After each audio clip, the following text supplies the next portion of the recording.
Montana. 1873, the auction hall smelled like desperation and cheap whiskey. 6 mail-order brides lined up like livestock.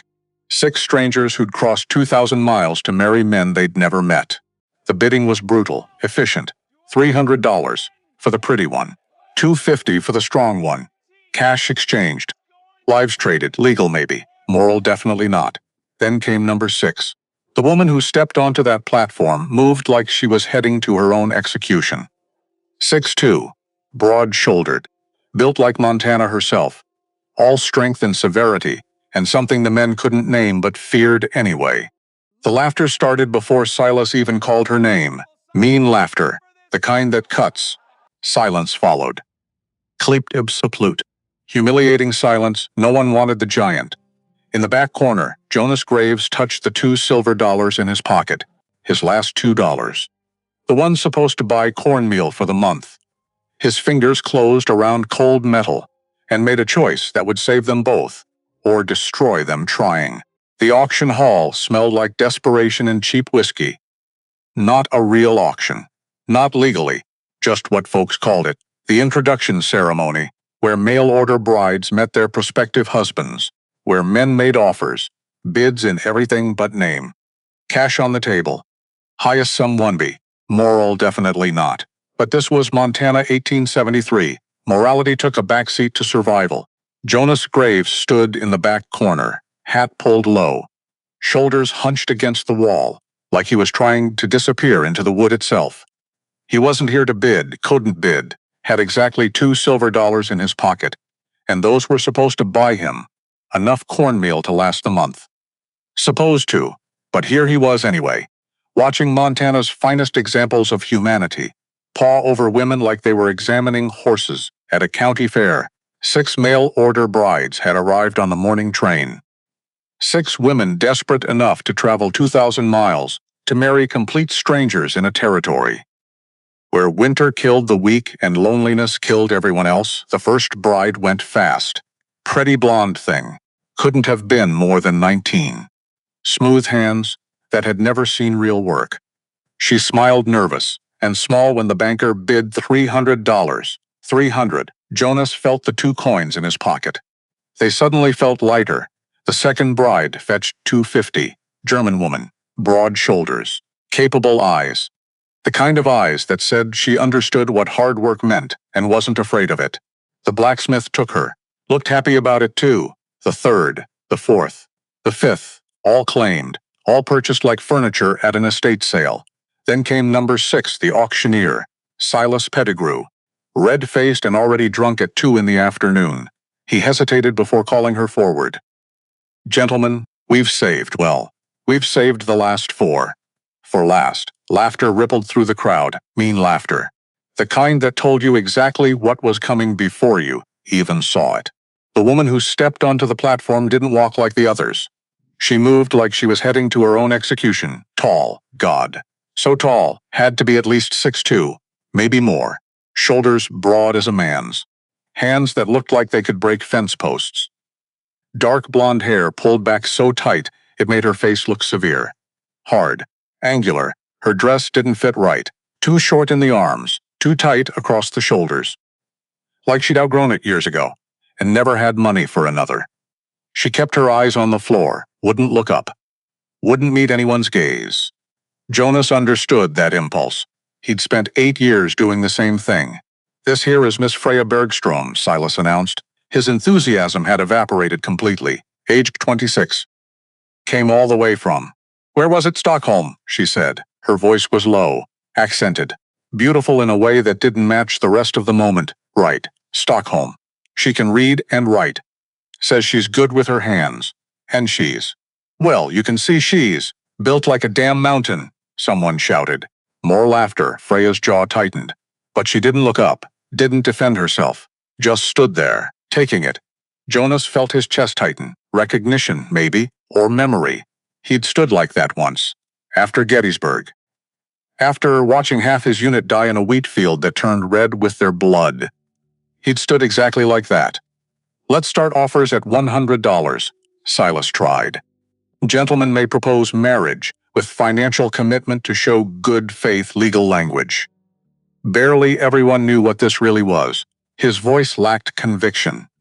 Like he already knew how this would go. Silence.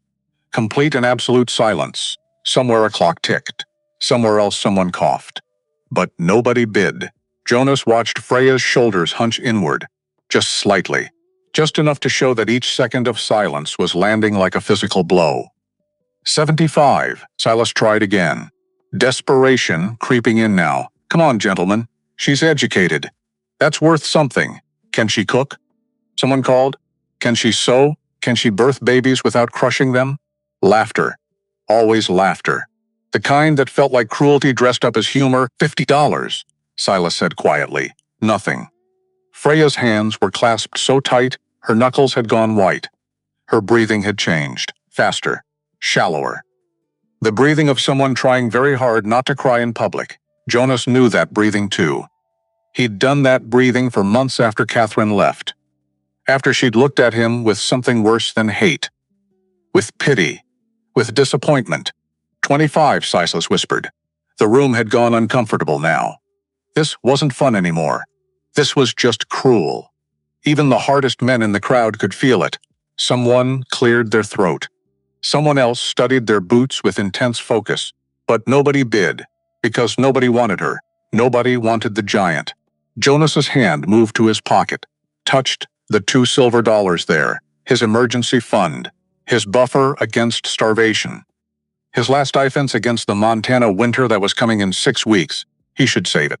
He should be smart. He should walk away. Except he was looking at Freya's face now. She'd finally raised her eyes. Just for a second. Just long enough for Jonas to see what was there. Not defeat, not quite yet. Something worse, something more familiar, the desperate hope that someone, anyone, would see her as human instead of merchandise. He'd seen that look in the mirror every morning for 3 years. Going once, Silas said. His voice barely audible. Jonas's finger closed around the coins. This was insane. This was the stupidest thing he could possibly do. He needed that money, needed it to survive, couldn't afford to throw it away on. On what? On pity? On sentiment? On some misguided sense of solidarity with another broken soul? Going twice, but then again, Smart hadn't gotten him anywhere, had it? Smart had lost him everything. His wife, his dignity, his hope. Maybe it was time to try something else. Maybe it was time to try desperate $2. His voice cut through the silence like a gunshot. Every head in the room turned. Silas's mouth fell open. Someone's whiskey glass slipped and shattered on the floor. And Freya. Freya's eyes locked onto his with an expression he couldn't quite read. Then the laughter started, roaring, rolling waves of it. Men doubled over, slapping their knees, gasping for breath. $2? Did he say $2? Hell, I wouldn't pay $2 for a lame mule. Graves has finally lost mind. Mountain man buying a mountain woman. How fitting. Jonas ignored them. All of them. He was looking at Freya, and she was looking back, and in her dark eyes he saw the hope flicker brighter, for just one moment before she remembered to kill it. Silas sputtered, his face cycling through several shades of red. Now, see here, Graves. This is a human woman we're talking about, not I. $2 is my bid, Jonas interrupted. Voice steady now. That enough to meet your reserve, or do I need to find 2 bits more? The auctioneer looked helplessly at the crowd, at Freya, at his empty cash box. The organizers of these bride auctions took a commission. And even $2 was better than nothing, which is exactly what he'd get if the woman went unclaimed. This is highly irregular, Silas muttered. So is auctioning human beings, Jonas replied quietly. But here we are. A few of the laughs died in men's throats. Uncomfortable truth had that effect. Anyone else? Silas made one last attempt, scanning the crowd with desperate eyes. Anyone at all willing to bid on Miss Bergstrom? $3? Anyone? The silence that answered was absolute. Fine, Silas slumped in defeat. Sold to Jonas Graves for $2. He paused. God help you both. Jonas walked forward through the parting crowd, very aware of the eyes on him. The whispers starting to buzz like flies around a corpse. He pulled the $2 silver from his pocket, his last $2, leaving him with exactly nothing to his name. and placed them on the money box, with a solid clink. Up close, Freya was even taller than he'd thought, nearly reaching his shoulder, and Jonas wasn't a small man. Her eyes, now that he could see them properly, were a deep brown flecked with gold, and they held a weariness that went bone deep. She looked at him like he was a puzzle she didn't trust, a trap she couldn't quite identify. "Ma'am," he said, touching the brim of his hat. She didn't respond, just watched him with those careful, calculating eyes. "Mr. Graves," Silas was saying, pushing papers across the makeshift desk. "You'll need to sign here and here and—" "I can read," Jonas said shortly, scanning the documents. "Standard marriage contract, binding under territorial law, granting Freya Bergstrom to him as his lawful wife in exchange for the agreed-upon sum." His stomach turned slightly at the language. Granting. Like she was property, but he signed anyway. What choice did either of them have when he straightened? Holding out the pen to Freya, she stared at it like it might bite her. "You need to sign too," he said gently.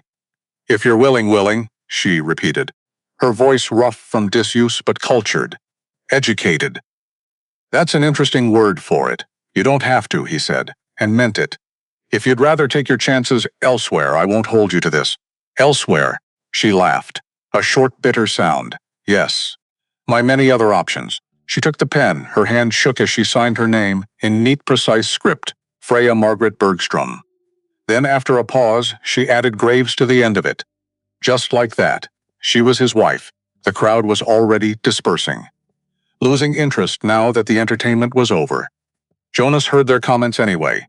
The speculation about how long she'd last. The jokes about what $2 could buy these days. The mock sympathy for the poor bastard who'd just made the worst investment of his life. "Where's your belongings?" Jonas asked. Freya gestured toward the corner where a single battered trunk sat. That was it. Everything she owned in the world apparently fit in one small trunk. Jonas picked it up. It weighed almost nothing, and nodded toward the door. "My wagon's outside." She followed him in silence, moving with that same careful precision that suggested every step hurt. How long had she been traveling? How long since she'd had a proper meal, a real bed? The Montana afternoon hit them like a wall of heat and light. After the Seleucid dimness, Jonas's wagon. And that was a Genesis word for the rickety collection of wood and wheels he'd cobbled together. Waited at the hitching post. His old mule, Bess, dozing in the traces. He helped Freya up onto the seat, noted how light she was when his hands circled her waist, how fragile her bones felt despite her size, like she was all height and no substance. Hollow, starving, she settled herself with that same careful precision, arranging her skirts, folding her hands in her lap, staring straight ahead at nothing. Jonas climbed up beside her and took the reins before he could signal Bess to move. A rider pulled up alongside them. Silas Blackwood sat astride a magnificent black stallion, his expensive suit dusty from the road but still marking him as the richest man in 3 counties. His smile was pleasant, but his eyes were cold as January. "Graves," he said affably. "Heard you made quite the purchase in there." Jonas's jaw tightened. "Mr. Blackwood, $2. Blackwood shook his head in mock amazement. "Have to admire your economy. Was there something you wanted?" "Just wanted to remind you that your lease payment is coming due. 90 days from today. $600. Blackwood's gaze slid to Freya, dismissive and contemptuous. "Though I suppose you won't have that now. What with spending your reserves on?" This, Jonas's hands tightened on the reins. Bess shifted nervously. "I'll have your money. I'm sure you believe that." Blackwood's smile didn't waver. "But winter's coming, Graves. Man alone can't survive a Montana winter, especially not with a ranch falling apart around his ears, and a wife who," he paused, looked Freya up and down like she was livestock. "Well, a wife who'll eat you out of house and home if that appetite matches her size." Beside him, Jonas felt Freya take a careful breath. But she didn't flinch, didn't react at all. "We done here?" Jonas asked, voice low and dangerous. Blackwood studied him for a long moment, then shrugged. "For now. But do think about my offer. $500 for the land, cash. You could take your wife and start fresh somewhere else. Somewhere that doesn't require surviving the impossible. He tipped his hat with exaggerated courtesy. Ma'am, welcome to Montana. Hope you survive it. He wheeled his horse and rode off, leaving a cloud of dust in his wake. Freya waited until he was out of earshot. Friend of yours? She asked dryly. Despite everything. Despite the absolute disaster his life had become in the span of one afternoon. Jonas almost smiled. Wouldn't say that? What does he want with your land? Timber rights. My property's got old-growth pine, the kind that fetches premium prices in California. He's been trying to buy me out for 2 years, and you keep refusing. It's my land. He said it simply. Only thing I got left that's mine. She was quiet for a moment, then, $2 and some land. Quite the empire you've built, he did smile then. Brief and rueful, when you put it like that. I'm starting to see why no one else bid on you. You've got a sharp tongue. Among my many flaws, she agreed. I assume you'll be discovering the rest soon enough. Jonas clicked his tongue at Bess, and the old mule started forward with a resigned sigh. The town fell away behind them as they headed into open country. The late afternoon sun painting the grasslands gold and amber. They rode in silence for a while. Jonas was very aware of the woman beside him, the straightness of her spine despite obvious exhaustion. The way she watched the landscape with keen intelligence, cataloging and assessing, not admiring he noticed, evaluating. How far is it? She asked eventually. About an hour's ride. Ranch is up near the foothills. Ranch, she tested the word. How many cattle? He hesitated. This was where it got embarrassing. Don't have cattle. Got goats. 38 head. Was 42 last month but lost 4 to wolves. 38 goats is barely subsistence level, I know. And the house? Cabin. 2 rooms. It's solid. Keeps the weather out, he paused. Mostly. She might have been suppressing a smile. Hard to tell. Mostly, she repeated. Yeah, mostly. And you're working this ranch alone? Was. Now there's 2 of us. 2 of us. She echoed softly. Then, why did you bid on me? The question hung in the air between them. Jonas considered lying, making it sound noble or calculated or anything other than what it was. But something about Freya's eyes, the way she watched him, made lying feel impossible. Didn't seem right, he said finally. What would have happened to you if nobody bid? So you spent your last money on pity. Wasn't pity. He struggled to find the right words. You were still standing. After everything, the journey, the auction, all those men laughing. You were still standing, he glanced at her. That's not nothing. She turned to look at him then. Really look at him. I had nowhere else to go, she said quietly. Standing was all I had left. I know the feeling. Understanding passed between them in that moment. Not complete understanding, not yet. But recognition. 2 people who'd reached the end of their ropes and found each other dangling there. What happened to your last wife? Freya asked. Jonas should have expected the question. But it still hit like a punch, Catherine. She left 3 years ago. Went to Silver Creek with a man named William Ashford. He owned half the timber mills there. She sent divorce papers 6 months later. I'm sorry, don't be. She was right to leave. I couldn't give her the life she wanted. And what life was that? One that didn't involve choosing between fixing the roof and buying winter feed. One where she didn't have to make her own soap and wear the same 2 dresses until they fell apart. He paused. One with possibilities. Freya absorbed this. And what life do you think I wanted, Mr. Graves? Don't know, but I'm guessing it wasn't this. No, she agreed softly. It wasn't this. The sun was sinking lower now, painting the sky in shades of orange and purple. They crested a rise, and there it was, his ranch such as it was. The cabin hunched against the hillside like something trying to hide, its log walls weathered gray, one shutter hanging crooked, the roof patched in 3 places with mismatched the barn, if you could call it that, sagged to the left, clearly in need of repairs he couldn't afford. The goat pen had gaps where posts had rotted through. An old forge sat near the barn, abandoned, rusted, hadn't been used in years probably. Beside him Freya went very still. This is it, Jonas said, hating how defeated his voice sounded. I know it's not much. It has walls, she interrupted. And a roof. She turned to look at him. That's more than I had this morning. He pulled Bess to a stop in front of the cabin, climbed down, then reached up to help Freya. She hesitated for just a moment before placing her hands on his shoulders and letting him lift her down. Up close, he could see the fine lines of exhaustion around her eyes. The way she swayed slightly on her feet. "When did you last eat?" he asked. She had to think about it. "Yesterday morning, I think. The days have blurred together. Come on." He grabbed her trunk. "Let's get some food in you." The interior of the cabin was dim and spare. One room served as kitchen, dining area, living space. A stone fireplace dominated one wall. A rough table with 2 chairs sat near the window. The bedroom door stood open, revealing a simple bed with a patchwork quilt. Freya stood in the middle of the main room, taking it all in with those assessing eyes. "The bedroom's yours," Jonas said, setting her trunk down. "I'll sleep out here." She turned to him sharply. "This is your home, and you're my wife. Legally anyway. You should have the bed, Mr. Graves."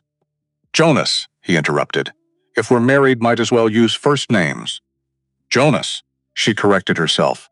"I don't expect you to give up your bed for me. This is a business arrangement. We both know what this is. What is it?" The question seemed to catch her off guard. "I needed a way to survive." "You needed what? Help with the ranch? Someone to cook and clean? We made a practical arrangement. Is that what you think this is? Isn't it?" She lifted her chin defiantly, but he could see the fear underneath. The fear of hoping for anything more, and being disappointed. Jonas moved to the fireplace, began building a fire. "Giving himself something to do with his hands, I think," he said carefully. "That we both needed something we couldn't name. I think we're both running from things we don't talk about." He struck the flint, watched sparks catch the kindling, and I think we just made a promise to each other in that saloon. Whether we meant to or not, a promise to try, to not give up. To still be standing when winter comes. The kindling caught. Firelight began to fill the room. Jonas stood and faced her. "I won't lie to you, Freya. I don't have much to offer. This ranch is failing. I'm in debt to a man who'd love nothing more than to see me dead in a ditch. And I spent my last $2 on a woman I don't know, for reasons I can't fully explain." He paused. "But I'm still here, still fighting, and if you're willing to fight too, then maybe we've got a chance." She studied him for a long moment. He could see her working through it, calculating risks, weighing options, trying to decide if she could trust him even a little bit. "Finally, I'll take the bedroom. But only because I'm exhausted and I'm fairly certain I'll collapse if I don't sit down soon. Tomorrow we'll establish proper arrangements." "Fair enough." He heated some beans and salt pork. Nothing fancy, but it was hot and filling. They ate in silence. Freya consuming her food with the careful efficiency of someone who'd gone hungry before. When she was done, she looked marginally more human. Some color returning to her pale cheeks. Shh." She gestured vaguely toward the bedroom, "Of course. There's water in the pitcher. Extra blanket in the chest if you need it." She stood, swaying slightly. Jonas resisted the urge to steady her. She was already skittish as a colt. He wouldn't add to her discomfort. At the bedroom door, she paused, looked back. "Jonas, yeah, thank you. For the $2. Before he could respond, she closed the door softly behind her. Jonas stood alone in the firelight, listening to the small sounds of her moving around the bedroom. The rustle of fabric, the creak of the bed, the long sigh that might have been relief or exhaustion or grief. He'd spent his last money on a woman who didn't trust him, for a ranch that was dying, in a fight he was probably going to lose. But for the first time in 3 years, the cabin didn't feel quite so empty. Outside, the Montana night settled in, vast and star-filled and full of possibilities both terrible and wonderful that neither of them could yet imagine. Dawn broke cold and gray over the Montana hills. Jonas woke on the floor near the fireplace, his back aching from the hard boards, and lay still for a moment, listening to the silence. The cabin felt different somehow, occupied. There was another person breathing behind that closed bedroom door, another heartbeat sharing this space with him. He rose quietly, built up the fire, put coffee on to boil. The familiar motion steadied him, gave him something to do with the nervous energy thrumming through his veins. What did a man say to a wife he'd bought for $2? What did she expect from him? What did he expect from himself? The bedroom door opened as he was slicing bacon into the pan. Freya emerged, looking somehow both better and worse than she had the night before. Better because she'd clearly slept. Some of the exhaustion lifted from her features. Worse because the morning light was less forgiving than firelight, highlighting the hollows in her cheeks, the thinness of her wrists, the way her dress hung on a frame that had known real hunger. "Morning," Jonas said, keeping his voice neutral. "Good morning." She stood awkwardly in the doorway, clearly unsure of her place in this new world. "I should be doing that." "Doing what?" "Cooking. Isn't that part of the arrangement?" Jonas flipped the bacon, considered his words. "Freya, I didn't buy a servant. I can cook my own breakfast." "Then what did you buy?" The question came out sharper than she probably intended, edged with frustration and confusion. He looked at her, directly, honestly. "I don't know yet, but how about we figure it out together, instead of you assuming the worst of me right off?" She blinked, clearly taken aback, then slowly. Some of the rigidity left her shoulders. "That's fair. I apologize. No need. Coffee's ready if you want some." They ate breakfast in a silence that was less comfortable than cautious. Two strangers learning to orbit each other. Jonas watched her from the corner of his eye. Noticed how she ate slowly now that she wasn't starving. How she held her coffee cup with both hands as if warming herself. How her gaze kept drifting to the window and the land beyond. "Tell me about the ranch," she said finally. "The real situation. Not the version you gave those men in town." Jonas set down his fork. "What do you want to know?" "Everything. If I'm going to be here, I should understand what we're dealing with." The word hung in the air between them. Small but significant, so he told her about the land lease. How it wasn't actually his land. How he'd been squatting legally under territorial homestead laws for 8 years. But Silas Blackwood had bought the original deed from the widow who owned it, and now demanded $600 for the back rent Jonas supposedly owed. About the goats. How they were his only real income, selling their wool and meat. But how it barely covered basics. About the timber on his land. Old-growth pine, the kind that would make Blackwood rich if he could clear-cut it. About having 90 days to come up with $600, or lose everything. 38 goats, Freya said when he finished. "How many would you need to sell to raise 600? All of them. At premium prices. Which would leave me with nothing to rebuild with, and Blackwood knows this. He's counting on it. When I can't pay, he'll evict me. Take the land. Cut the timber. Make thousands." Freya absorbed this, her fingers tapping against her coffee cup in a rhythm that suggested calculation. "So you're trapped. Can't make enough to pay. Can't sell your way out. Can't run because you'd lose your legal claim to homestead. That's about sums it up. And Blackwood is waiting for you to fail so he can take everything for nothing." "He's not waiting. He's helping me fail. Every chance he gets." She looked at him with those sharp, intelligent eyes. "Then we need a different approach. Something he's not expecting." "Like what?" She stood, walked to the window, stared out at the ramshackle ranch, at the rusted forge near the barn. That forge. "Does it work?" Jonas blinked at the sudden shift. "Don't know. Hasn't been used since I've been here. Previous owner was a blacksmith before he died. But I'm not. Never learned I have." She turned to face him. "My father was a master blacksmith in Stockholm. Trained me from age 12. I can work iron, steel, copper, anything." Hope flared in Jonas's chest, dangerous and fragile as new flame. "You're saying?" "I'm saying there's a mining camp 20 miles north. Silver Creek. Growing fast. They need tools, picks, shovels, nails, horseshoes. Things that break and wear out and need replacing constantly." She crossed her arms. "Things I can make. Things we can sell." For actual money. Jonas stood slowly, walked to where she stood by the window. "You really think you could enough in 90 days to pay off Blackwood?" "I don't know. But I know sitting here doing nothing guarantees we lose. At least this way we fight." She met his gaze steadily. "You spent your last $2 on me. You said you didn't buy a servant. Fine. You bought a blacksmith. Let me work. Everything shifted in his chest. This woman, this strange, tall, fierce woman, was offering him hope when he had none. "All right," he said. "Let's see if that forge still works." They spent the morning examining the old smithy. The forge itself was in rough shape, brick crumbling, bellows rotted, anvil rusted but solid. The tools were scattered, broken, abandoned. But Freya moved through it all with the confidence of someone who knew exactly what she was looking at. "We can fix this," she said, running her hands over the anvil. "Most of it anyway. Need new bellows, new coal, some replacement tools. But the bones are good. How much would that cost?" She calculated silently, $40. Maybe 50. Jonas felt his heart sink. "I don't have $40. Then we borrow it. From who?" "Blackwood? He'd love that. Put me deeper in debt." "No," she turned to him. "From the community. From other ranchers. Small amounts from many people. We explain what we're doing. We offer them first pick of tools at cost. We build trust.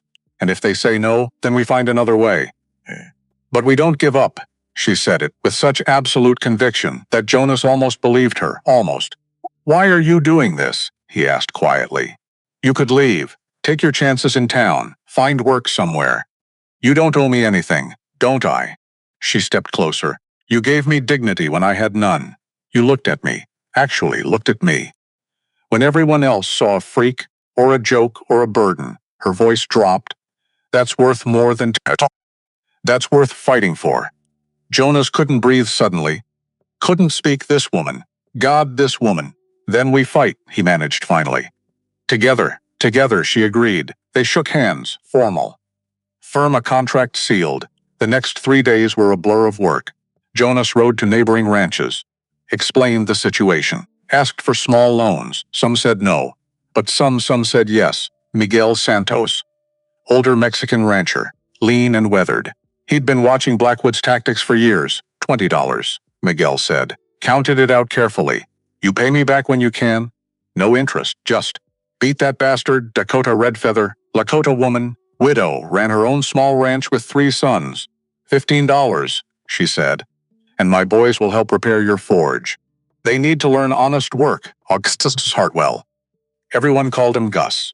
Broken rancher who'd lost half his land to Blackwood 2 years ago, $10. "It's all I got. But it's yours." By the end of week 1, Jonas had $73. More than enough to start. Freya took the money, rode to town alone, came back with a wagon full of supplies, coal leather for new bellows, iron stock, tools to replace the broken ones. She worked 18 hours that first day, rebuilding the forge from memory and instinct. Jonas watched her, fascinated. She moved with absolute confidence here, no hesitation. No uncertainty. This was her world. Dakota's sons, strong young men, helped hoist the heavy stones, rebuild the chimney, construct the new bellows. By day 3, the forge was functional, not perfect, but functional. Freya lit it for the first time at dawn on day 4. Jonas stood watching as the coal caught, as heat began to rise. As Freya worked the bellows with steady rhythm, she picked up a piece of iron stock, placed it in the coals, waited. When it glowed orange-red, she pulled it out, set it on the anvil, raised the hammer, and brought it down. The ring of metal on metal echoed across the valley. Again, again, again. Her movements were precise, economical, each strike deliberate. She was making a horseshoe. Basic. But watching her work, Jonas felt what he hadn't felt in years. Awi. She finished the shoe in 20 minutes, plunged it hissing into the water bucket, held it up to examine. Perfect. "Well?" she asked, not looking at him. "You're incredible," Jonas said honestly. She did look then, surprise flickering across her face. Like she wasn't used to compliments, like she didn't know what to do with one. "It's just a horseshoe." "It's hope," Jonas corrected. "It's a chance. It's everything." She set the shoe aside carefully. "Then let's make more." Week 2 was production. Freya worked from dawn until dark, making horseshoes. Nails. Simple tools. Jonas handled the goats in the morning, then spent afternoons as her assistant, learning, helping, keeping the fire hot and the iron ready. They fell into a rhythm, comfortable in its simplicity. She would point. He would hand her tools. She would nod. He would pump the bellows. They didn't talk much while working, didn't need to. but at night, after they'd eaten. After Freya had retreated to the bedroom, and Jonas lay on the floor near the dying fire, he found himself thinking about her, about the way she moved. Strong and sure, about the concentration on her face when she worked. Absolute focus, about the small smile she got when a piece came out perfectly. He found himself wanting to make her smile more, found himself listening for her, breathing through the bedroom door, just to know she was still there. This was dangerous. He knew it was dangerous. She was his wife in name only. A business arrangement. She'd said so herself. Letting it become more would complicate everything. But God watching her that day. Hair tied back, face smudged with soot, arms strong as she swung the hammer, watching her look up and catch him staring and raise one eyebrow in question. Watching her, he was already lost. Week 3 arrived with quiet progress. The forge hummed day and night. Freya's rhythm steady. Jonas learning 20 items the first week, 25 the second, 30 by week 3, the money jar filling. Slowly, painfully slowly, but filling $100, 120, 150. Jonas watched Freya work one evening. The way firelight painted her face gold, the concentration in her eyes, the strength in every movement. She looked up, caught him staring, raised one eyebrow. What? Nothing. Just you're incredible at this. She smiled. Small. Shy. It's just metalwork. It's magic. The smile grew, and Jonas felt his heart do something dangerous. What he couldn't take back. He was falling in love with his $2 bride and he didn't know how to stop, didn't want to stop. Outside. Montana winter crept closer. 67 days until Blackwood's deadline. They had $150. Needed $450 more, but for the first time in 3 years, Jonas believed they might actually make it. Morning came too soon after another long night of work. Jonas stood examining their progress. The money jar on the kitchen table. Coins gleaming in early light, $150 in 3 weeks. It was working, slowly. But working. Freya emerged from the bedroom. Hair still loose. Face softer in sleep than in waking hours. How much time do we have left? She asked. Jonas had to calculate. 67 days until Blackwood's deadline. And how much money have we made so far? $150. From 3 weeks of sales, she did the math silently. So we need $450 more. In 67 days, she looked at him. That's about $7 a day, every day. For over 2 months, we've been averaging closer to 8. If we can maintain that, she echoed. The word hung heavy between them. So many things could go wrong. Equipment could break. Supplies could run out. Winter could come early. Blackwood could interfere. Any one of 100 disasters could derail them. We'll make it. Trying to sound confident? You don't know that, no. But I believe it. That has to count for something. She studied him for a long moment, then nodded. All right. I'll believe it too. Week 4 began with new challenges. Freya's hammer broke. Handle splintered mid-swing. She nearly broke her hand. 2 days lost finding and installing a replacement. Then the coal supplier in town refused to sell to them. Blackwood's orders, he said, not quite meeting Jonas's eyes. Can't do business with you anymore? Jonas rode 20 miles to the next town. Found another supplier. Who charged double, their profit margin cut in half. But they adapted, bought less coal, worked more carefully. Made smaller items that used less fuel. Still they progressed. $175. 200, 225. Each sale felt like victory.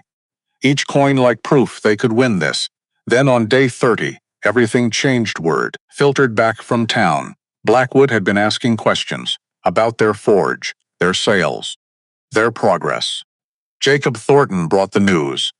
A thin, nervous man who sometimes hauled timber for Blackwood. He rode up to the ranch at dusk, looking over his shoulder like he was being followed. Jonas.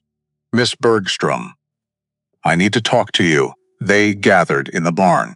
Away from prying eyes, Jacob was sweating despite the cool evening air. Blackwood knows what you're doing. Knows you're close to making the payment. How close does he think we are? Freya asked. Don't know exactly, but he's preparing something.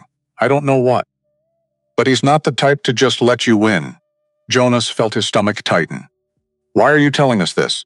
Jacob's face crumpled. Because my wife. She's sick. Real sick. Lung fever. Blackwood promised me medicine if I kept him informed about things in the valley. He looked at the ground. But he lied. Gave me colored water instead of real medicine. She is getting worse. And I can't keep helping a man who'd let my wife die just to save a few dollars on medicine. His voice broke. I'm done with him. I wanted to warn you. Whatever he's planning, it's coming soon. Dakota Redfeather had been listening from the shadows. She stepped forward now. Where is she? Your wife? Jacob looked up. Surprised? At our cabin, 3 miles east. But she can't be moved. Too weak. I'll go see her, Dakota said. I know medicine. Real medicine. She looked at Jonas. If his wife is really sick, if he's telling the truth, then he's not our enemy. Blackwood is. Jonas studied Jacob's face, saw genuine fear there, genuine regret. All right, he said finally. Dakota goes to check on your wife. You stay here and help us. If you're lying, if this is some trick, you won't like what happens next. Jacob's relief was palpable. Thank you. I swear. I'll do whatever you need. Over the next 2 weeks, their group grew. Miggle's nephews joined. Young men. Strong. Willing to stand guard against Blackwood's men. Gus Hartwell spent more time at the ranch, helping with repairs, with the goats, with anything that freed up Jonas and Freya to focus on the forge, Dakota's eldest son, Little Wolf, a quiet boy who barely spoke but worked like 3 men. He learned to pump the bellows, to sort coal, to prepare iron stock, and Jacob worked like a man possessed, hauling supplies, standing night watch, doing whatever grunt work needed doing, trying to atone for his past. Dakota confirmed his wife was indeed sick. Began treating her with herbs and tinctures. Within days, the woman showed improvement. Jacob cried when he saw her sitting up, eating soup, smiling. I owe you everything, he told Jonas and Freya. Whatever you need. I'm yours. The forge became a gathering place. People would stop by, neighbors from across the valley, to see the operation, to place orders, to offer support. Food, fresh bread, preserves, venison. Some brought firewood for the cabin. Some just brought themselves. Their presence, their solidarity against Blackwood, it stopped being just Jonas and Freya against the world. Started being a community, a family. This is what he fears most, Miguel said one evening. Watching everyone work together. What? Jonas asked Unity. People working together instead of competing. Supporting each other instead of trying to survive alone. He gestured at the scene around them. Blackwood thrives on isolation, on people being too scared or too proud to ask for help. But this terrifies him. Freya looked around at their growing group. Then we should do more of it. What do you mean? I mean, we stop hiding, stop being defensive. We show everyone what we're doing. Invite them to be part of it. She turned to Jonas. We throw a barn raising. Get everyone together. Build something permanent. Show Blackwood we're not going anywhere. Jonas felt that dangerous hope again. You want to rebuild the forge. Make it permanent. I want to build something that lasts beyond the next 90 days. Something that says we believe in a future. Here, she smiled. What do you say? He couldn't help but smile back. I say let's do it. They set the date for 3 weeks out. Sent word throughout the valley. The response was overwhelming. Families committed to coming, to helping, to being part of something bigger than themselves. In the meantime, work continued. Freya pushed herself harder than ever. 16-hour days. Sometimes 18. Making tools, filling orders, their reserves. $250, $275, $300. The money jar was getting heavy. But so was the toll on Freya. Jonas found her one afternoon sitting outside the barn, staring at nothing. He'd never seen her sit during daylight hours before. Freya? She didn't look at him. I can't do this anymore. The words hit him like a physical blow. What? I'm so tired, Jonas. So tired I can't think straight, can't see straight. Yesterday I nearly walked into the fire. Didn't even realize until Miguel pulled me back. She finally looked at him. Her eyes were hollow. Dark circles so deep they looked like bruises. I'm going to hurt myself. Or someone else. Or make a mistake that costs us everything. And I don't know how to stop. Jonas knelt in front of her. Then we rest. We can't afford to rest. We need you alive and functional more than we need. One more day of production. He took her hands, rough and blistered and strong. Freya, you've been working 20-hour days for a month. Your body can't sustain that. You're going to break. And if you break, we lose everything anyway. But no. His voice was firm. We rest. One full day. You sleep, really sleep. Then we come back stronger. She looked at him with desperation in her eyes. What if we run out of time? Then we run out of time fighting. Not because you collapsed from exhaustion, he stood. Pulled her up with him. Come on. Inside. Sleep. That's an order. You can't order me. I'm not your partner, he interrupted. You're my partner. And partners look out for each other. So I'm looking out for you, she wavered. Exhaustion won. One day, she said finally. But that's all. One day, he agreed. He walked her to the cabin. To the bedroom. She collapsed onto the bed fully clothed, was asleep before he closed the door. Jonas stood in the main room, listening to her breathe, deep and even and finally peaceful. His chest cracked open. This woman, this impossible, stubborn, brilliant woman, was killing herself to save his ranch, to save his dream. And somewhere in the past month, somewhere between the destroyed equipment and the midnight work sessions and the quiet moments when she'd look up from her hammer and catch him watching, somewhere in there, he'd fallen completely in love with her. That night while Freya slept, Jonas sat with Miguel and Dakota around a fire outside. She's going to work herself to death, Dakota said quietly. You know that. I know. So what are we going to do about it? Jonas poked at the fire with a stick. Watched sparks rise into the dark. I don't know. She won't stop. Won't slow down. It's like she's trying to prove something, she is, Dakota said. She's trying to prove she's worth more than $2. The words landed heavy, because they were true. She doesn't need to prove that, Jonas said. To you, maybe. But to herself? Dakota shook her head. That's different. She spent her whole life being told she's worthless. Too big, too strong, too different. And then you buy her for $2. The lowest bid in auction history. She looked at him directly. Every hammer strike is her trying to show the world she's valuable. That she matters, that she's worth something. Miguel nodded slowly. My wife? Before she died, she told me something. Said love isn't about the easy times. It's about the impossible ones. About who stands beside you when everything falls apart. He met Jonas's eyes. Freya's standing beside you. Through all this, that's real love. Don't forget that. No matter what happens. Jonas felt his throat tighten. I need to tell her. Yes, Dakota said. You do, but what if she doesn't feel the same? What if this really is just business to her? Miguel chuckled, the mountain man and his giant. Most obvious love story in the territory. And somehow the only two people who don't know it yet. Dakota stood. Tell her. Before it's too late. Before either of you breaks under the weight of not saying it. She walked into the darkness, leaving Jonas alone with his thoughts. And the knowledge that she was right. He had to tell Freya, had to risk everything on honesty. Just like he'd risked his last $2 on faith. Day 35, Freya woke at noon disoriented. Confused, she stumbled out of the bedroom. Hair wild. Dress wrinkled. What time is it? Jonas looked up from the bread he was slicing. Noon? Jonas, I've lost. We've lost. We've lost nothing. You needed sleep. You got it. Now you'll be able to work smarter instead of just harder. She looked like she wanted to argue, but her stomach growled loudly, betraying her. Jonas pushed a plate toward her. Eat first. Yell at me after. She sat, ate mechanically. But Jonas could see color returning to her face. Life coming back to her eyes. When she finished, she looked at him. Really looked, thank you. For what? For making me rest. For caring whether I survive this. Of course I care. The words came out more intense than he'd intended. Freya blinked.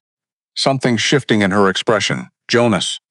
We should get back to work, he said quickly, standing, needing to move, because if he let himself look, he'd say things he couldn't take back.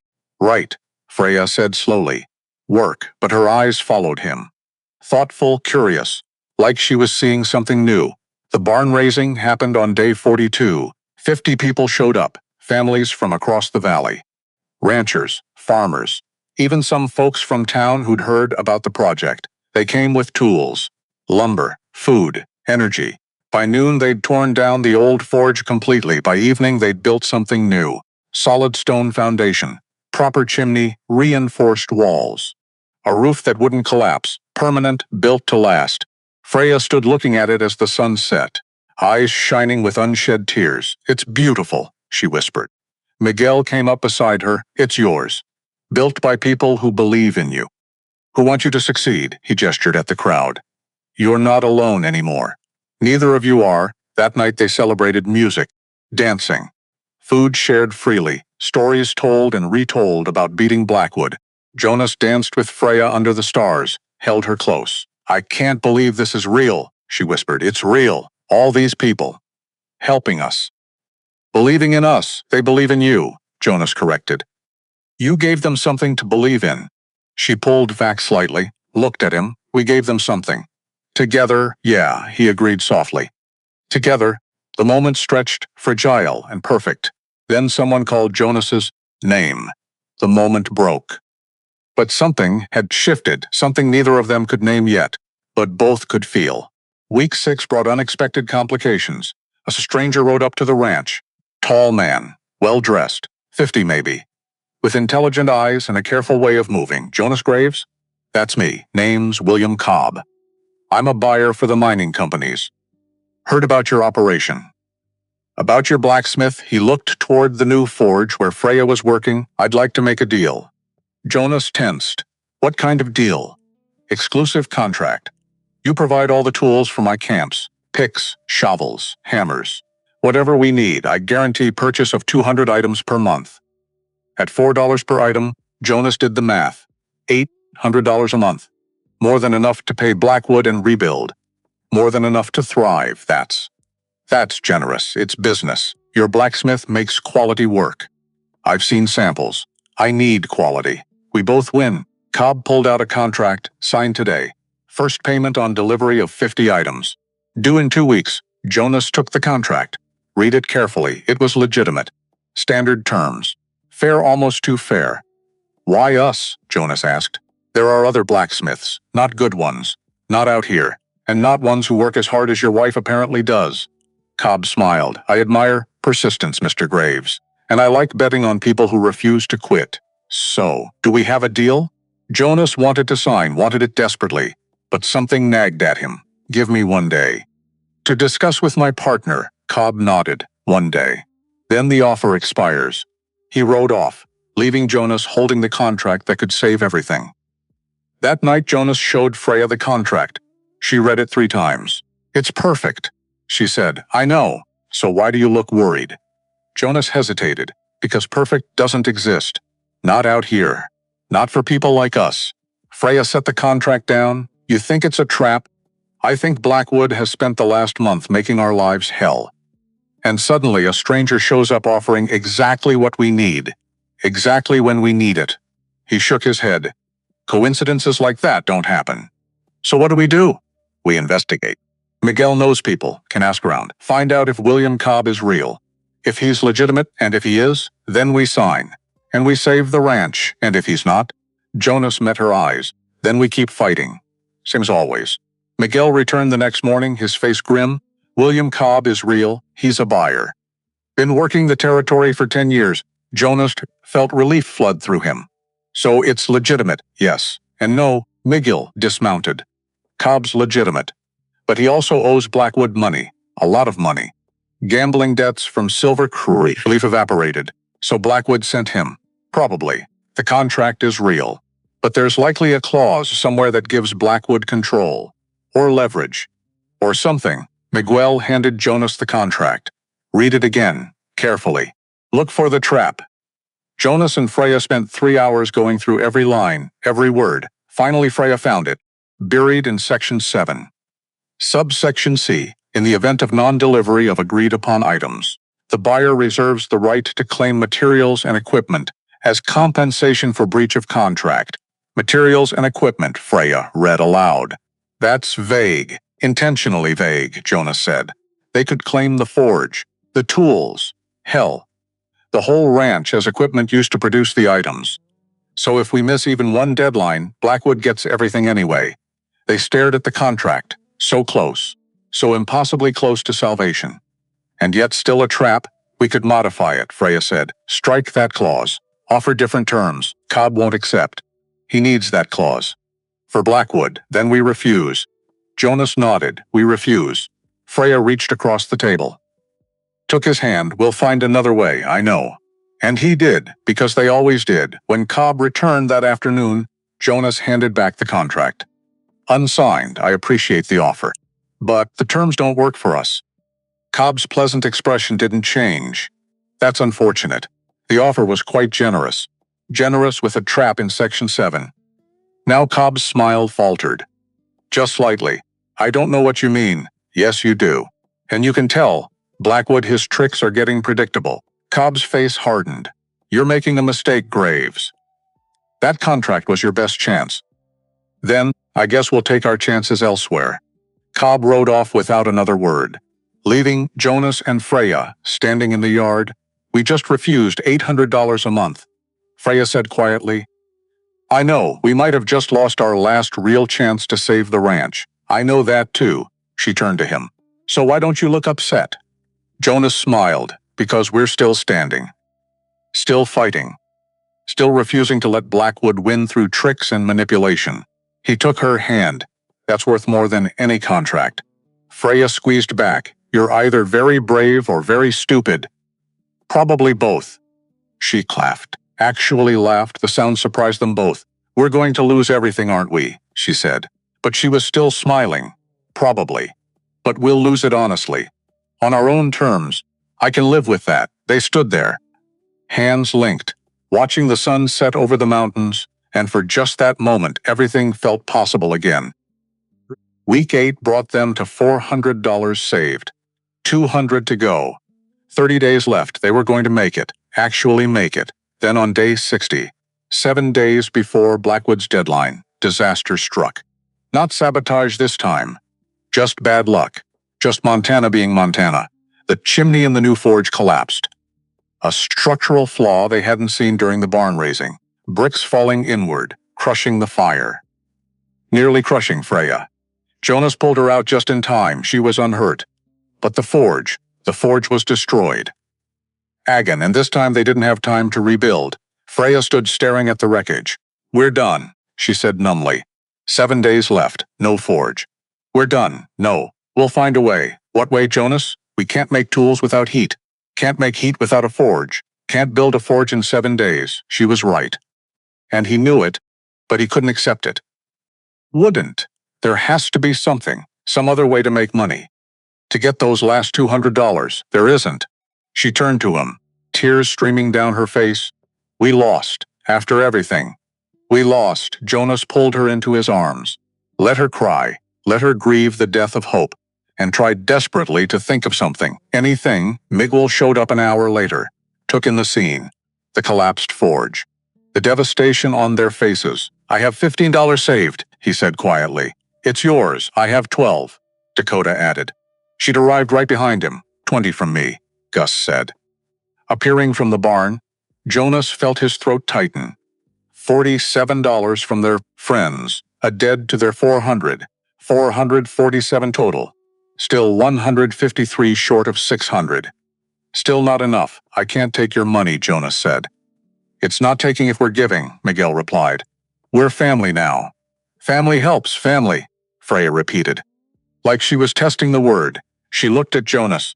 We're still short, even with their help. By over $100, I know. So what do we do? And Jonas, for the first time since this whole thing started, had absolutely no idea what to do. That night, Jonas couldn't sleep, lay on the floor staring at the ceiling. Freya was in the bedroom, also awake. He could hear her moving around, restless 6 days now, until Silas Blackwood came to collect. Until they lost everything, Jonas got up, moved to the window, stared out at the dark shape of the mountains against the stars. The bedroom door opened. Freya emerged, wrapped in a blanket, hair loose. She stood beside him at the window.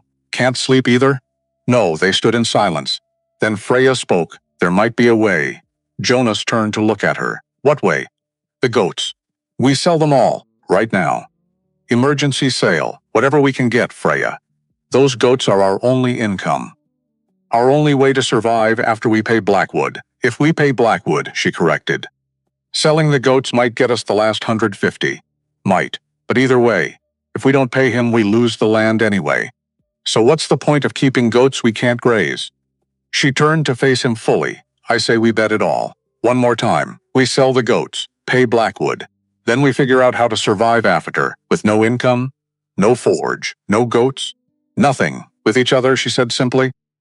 We'll have each other. That's not nothing. Jonas stared at her. This woman, who kept finding courage when his ran out. You're sure? I'm terrified. But yes, I'm sure. He kissed her, hard and desperate and full of everything he couldn't say. When they pulled apart, both were breathing hard. All right, he said. We sell the goats. Dawn broke gray and cold. Jonas and Miguel rounded up all 38 goats, herded them into the pen. This was everything, his entire herd. Built over 8 years. Each goat had a name, a personality. There was old Bessie, first goat he'd ever bought. Stubborn and mean, but a good mother, and Buck, the lead male. Ornery but protective of the herd, and Clementine, Freya's favorite, who'd follow her around like a dog. Selling them felt like betrayal. But necessary betrayal. Where are we taking them? Miguel asked. Silver Creek. Mining camp. They always need meat and milk. That's a 2-day drive. I know. We leave now. Noon today. Jonas calculated aloud. Drive today and tomorrow. Arrive Silver Creek evening of day 2. Sell morning of day 3. Ride back day 3 and 4. Get home dawn of day 5. He looked at the sky. Deadline is day 7. Noon. That gives us 2 days buffer. Cutting it close. We don't have choice. They set out within the hour. Jonas, Miguel, and 38 goats. Freya stayed behind to guard the ranch. Dakota stayed with her. For protection, the drive was hard. Goats didn't herd like cattle. They scattered, wandered, climbed things they shouldn't. It took all of Jonas's skill and Miguel's patience to keep them moving. They made 12 miles the first day. Camped in a narrow valley. Goats bunched together against the cold. Jonas sat by the fire. Couldn't eat. Could barely think. This was it. Last desperate gambol. If the goats sold for less than 150, if they couldn't get back in time, if anything went wrong, it was over. You love her, Miguel said. Not a question. Jonas looked up. Freya? You love her, yeah. I do, good. She loves you too. Anyone with eyes can see it. Miguel poked at the fire, my wife. Before she died, she told me something. Said love isn't about the easy times. It's about the impossible ones. About who stands beside you when everything falls apart. He looked at Jonas. Freya's standing beside you. Through all this, that's real love. Don't forget that. No matter what happens tomorrow. Jonas nodded, unable to speak past the lump in his throat. They reached Silver Creek by noon the next day. The mining camp was chaos, hundreds of men. Tents and shacks everywhere. Mud and noise and desperations. The livestock buyer was a hard man named Garrett. He looked over the goats with a critical eye. 38 head, mixed ages. Decent condition, he calculated mentally. I'll give you $40 for the lot. Jonas's heart sank. 40? They're worth at least 150, maybe in normal times. But I got 3 other sellers this week. Market's flooded. 40's my offer. Take it or leave it. Jonas looked at Miguel to $40. Plus the 47 from their friends. Plus, they're 487 total. Still 113 short of 600. Still not enough. We need more, Jonas said. Please, I'm begging you. $100, and they're yours. Garrett's expression didn't change. 40. That's it. I'm not running a charity. Jonas wanted to argue, wanted to plead. But he could see it wouldn't matter. Garrett had made up his mind. Fine. 40. The exchange was quick. Bills counted. Goats transferred. Jonas watched his herd walk away. 8 years of work, gone for $40. Miguel put a hand on his shoulder. We tried. It wasn't enough. No. But we tried. They rode back in silence, racing against time. Had to get home before the deadline. Had to at least be there when Blackwood came. Even if they couldn't pay. Even if it was over. They rode through the night, horses exhausted. Men, more so, made it back in 3 days instead of 4, plived the animals to their limits, and beyond, reached the ranch at dawn. 2 days before deadline, day 5 of 7. Freya ran out to meet them. One look at Jonas's face told her everything. "We're short," she said. Not a question. $113. She closed her eyes. "We tried." Yeah, they stood in the yard. Morning sun painting everything gold. "Their last morning here. When will he come?" Freya asked. Day 7, noon. "When the lease officially expires. Then we have 2 days. To do what?" She looked at him. "To say goodbye. To this place. To this dream." Her voice broke. "To everything we fought for." Jonas pulled her close. "I'm sorry. I'm so sorry I couldn't save this." "You saved me," she whispered. "That's more important." They held each other as the sun climbed higher. As their last hours on the ranch ticked away, Dakota emerged from the cabin. Fossick grim. Riders coming from the east, Blackwood, early. Of course he'd come early. Couldn't even give them their last hours in peace. Silas Blackwood rode up with 6 men. All armed, all looking pleased. He dismounted slowly, savoring the moment. Graves. "Miss Bergstrom. Beautiful morning, isn't it?" Jonas said nothing. "I assume you have my $600? "We have 487. Blackwood's smile widened. 487. "How unfortunate." "That's, let me see, $113 short." He pulled out the lease document, which means, as of noonday 7, this land, this cabin, everything becomes mine. He looked around with satisfaction. "I'll give you until sunset today to clear out. Take what you can carry. Leave the rest, we need more time," Freya said. "Please. 1 more week. We can get the last 113. Just 1 more." "No." Blackwood's voice was flat. "Final, you had 90 days. You failed."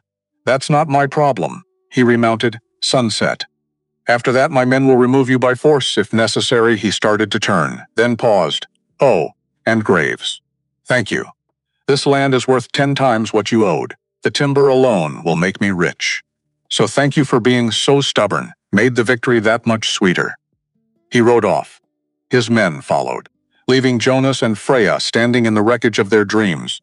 Dakota and Miguel tried to comfort them, offered places to stay, work, support, but Jonas barely heard them, was already mentally calculating how to pack 8 years of life into a few hours.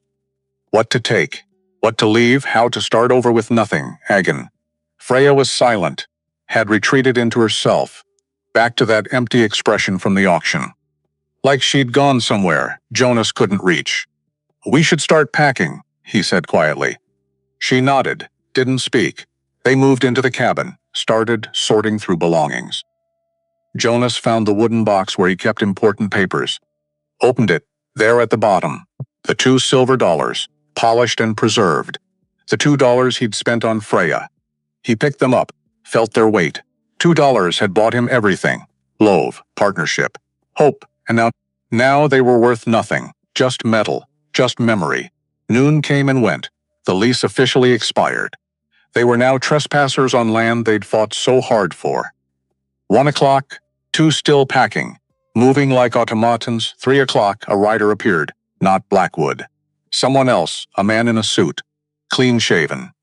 Official-looking. He dismounted, looked around. "Jonas Graves?" "That's me. My name is Edmund Price. I'm with the Territorial Land Office." He pulled out papers. "I'm here about your land claim." Jonas felt confusion. "What about it?" "There's been an irregularity with Silas Blackwood's deed." Hope sparked. "Dangerous. Painful. What kind of irregularity?" "The woman who sold Blackwood this deed, Mrs. Sarah Hendricks. She didn't actually own the land." Price unfolded a map. "According to our records, this property was originally homesteaded by a man named Thomas Bergstrom in 1867. He filed proper claim, lived here 3 years, met all requirements." Jonas's mind raced. Bergstrom. Freya's last name. When Bergstrom died in 1870, the land should have passed to his next of kin. Not reverted to the territory, and definitely not to Mrs. Hendricks, who had no legal claim to it. Price looked at Freya. "You're Freya Bergstrom, correct?" She nodded, stunned. "And Thomas Bergstrom was your father?" "Yes. He died in a forge accident, but I thought that was in Stockholm. I didn't know he'd come to America." He came here first, Price said. Filed the homestead claim. Established residence. Then apparently went back to bring you over. But died before he could. He handed her a document. This is the original claim, filed in Thomas Bergstrom's name, with a note that he intended to bring his daughter Freya to join him. Freya stared at the paper, hands shaking. My father owned this land? Yes, and when he died it passed to you. His sole heir, Price, pulled out more documents. I've spent the last 6 weeks investigating Blackwood's deed, how he obtained it. The trail led here. To you, he smiled, Miss Bergstrom. You are the legal owner of this property. Have been since your father's death. You just didn't know it. Silence, Dobensult shocked silence. Then Freya started laughing. Not happy laughter, hysterical laughter. The laughter of someone who'd been pushed past all reasonable limits. I own the land, she gasped. We've been fighting to save land I already owned. Jonas started laughing too, because what else could they do? Miguel joined in, then Dakota. Soon they were all doubled over, laughing until tears streamed, until their sides hurt. Price watched them with concern. Are you all right? We're perfect, Jonas managed. We're perfect. An hour later they rode to town, all of them, priest leading. They went straight to the sheriff's office. Found Blackwood there, drinking whiskey with the sheriff. Both men looked up as Price entered. Blackwood. I need to speak with you. I'm busy. This won't wait. Price unrolled the documents. Your deed to the Graves is property. It's fraudulent. Blackwood's face darkened. That's absurd. I bought it legally from Sarah Hendricks, who had no legal right to sell it. The land belongs to Freya Bergstrom, daughter of the original homesteader. Has belonged to her since 1870. He set the papers on the desk. Your lease agreement with Mr. Graves is void. Your claim to the land is void. You have no legal standing here. Blackwood stood fucks purple with rage. You can't. I paid good money for that deed. Then you were defrauded. Take it up with Mrs. Hendricks. But the land is not yours, will never be yours. Price turned to Freya. Miss Bergstrom, the property is yours. Free and clear. No debts, no leases. Yours. Freya stepped forward, looked Blackwood in the eye. I want you off my land. Today. And I want compensation for every act of sabotage. Every destroyed tool. Every difficulty you caused us. You can't prove I have witnesses, Jonas interrupted. Signed statements from a dozen people. Who can testify to everything you've done? Blackwood looked between them, trapped. Finally he slumped. How much? $200. Freya said. For damages, that's robbery. That's justice. Pay it or I file criminal charges. Blackwood pulled out his wallet, counted bills with shaking hands, slapped them on the desk. There. We're done. Not quite, Price said. You're also banned from purchasing any property in this territory for 5 years. Pending investigation into your other land deals. He smiled coldly. Something tells me we'll find more irregularities. Blackwood stormed out, defeated, humiliated, gone. They walked out into afternoon sunlight. Jonas felt like he was floating. We won, Freya said. Sounded dazed. We actually won. Yeah, my father. He did this. Tried to make a home for us. And I never knew. She looked at the papers in her hands. He died trying to build me a future. And I've been living in it without knowing.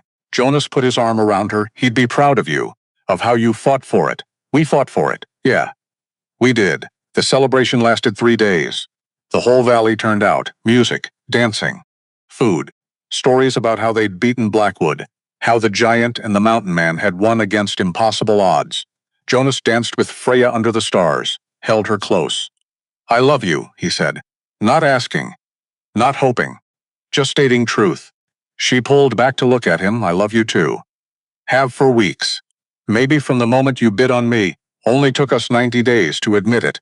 We're slow learners. He kissed her, long and deep and full of promise. Around them people cheered. But Jonas barely heard. He was too busy holding his future. 6 months later, the forge was rebuilt, permanent this time. Stone and steel, built to last. Freya's business thrived oars from 3 territories. She'd hired 2 apprentices, teaching them the trade. The goat herd had been rebuilt, bigger than before. The cabin expanded. 2 new rooms, a proper kitchen. It was a home now, not just shelter. Real home. Jonas proposed properly one evening on their porch. Under the stars, I know we're already married, but I want to do it right this time, with vows we choose, with our family watching. Freya said yes.